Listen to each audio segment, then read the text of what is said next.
আবারও এক হয়ে গেছে মামুন আর লায়লা। আবারও শুরু হবে দেশে তোলপাড়।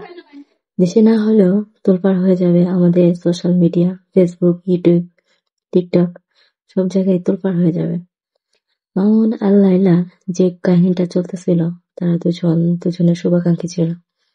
তারা দুজন রিলেশনের ভিতর ছিল, একসাথে ছিল। তো হঠাৎ করে যে কোনো ভাবে একটা তাদের ঝগড়া লাগে, তারা দুজন দুপাশে সরে যায়। তো এইভাবে করতে করতে দুজন অনেক ক্ষোভ প্রকাশ করে, একজনের প্রতি আরেকজন, একজনের প্রতি আরেকজন।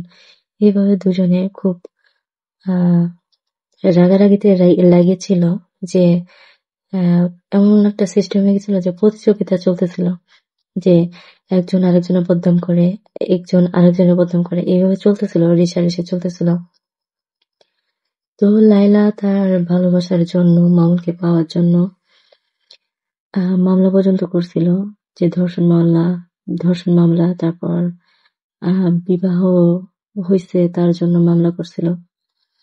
তার মামুনের কাছে, অর্থাৎ মামুনের প্রতি অনেকগুলা মামলা হয়েছিল।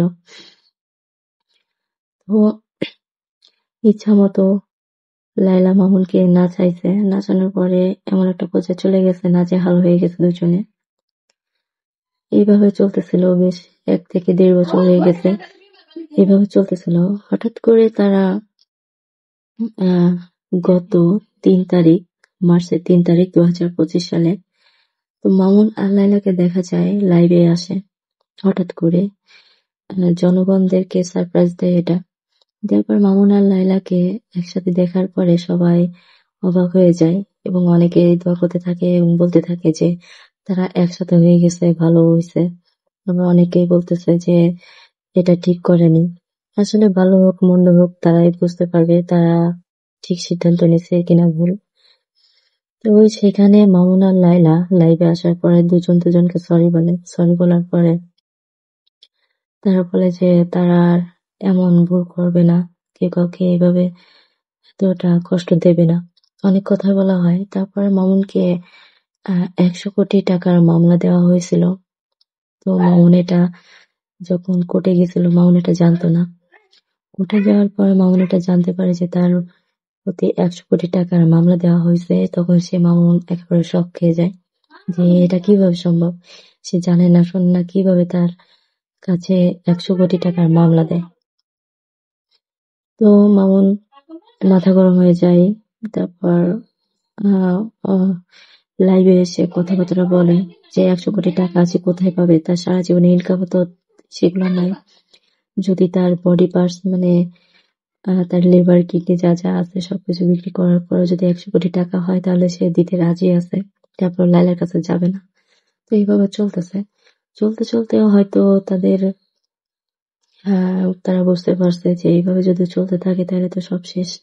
মামুনের শেষ, লায়লারও শেষ।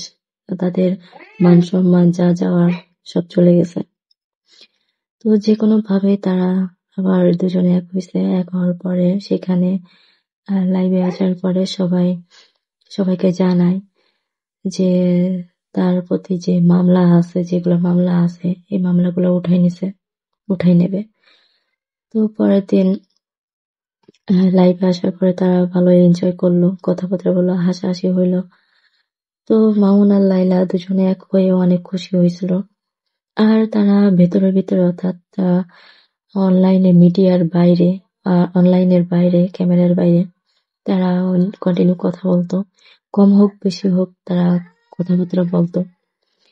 তো হঠাৎ করে যে 3 তারিখে লাইভে এসে সবার কাছে সরি জানায় এবং তাদের সবকিছু কথা বলে যে এমনটা আর হবে না। এভাবে চলতে থাকে। তারপরের দিন আইকনিক সেলুন, না কি যেন নাম, প্রিন্স সেলুনে, কি যেন একটা সেলুনের নাম, যাই হোক, সেলুনে প্রেস ক্লাব ডাকে, অর্থাৎ মিডিয়ার লোকজনকে ডাকে। ডাকার পরে সেখানে তারা সবার সামনে কথাবার্তা বলে, যে সরি বলা হয়।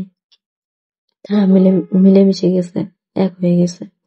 এরপরে মামুনকে ডাকা হয় মাই টিভিতে সাক্ষাৎকার দিল।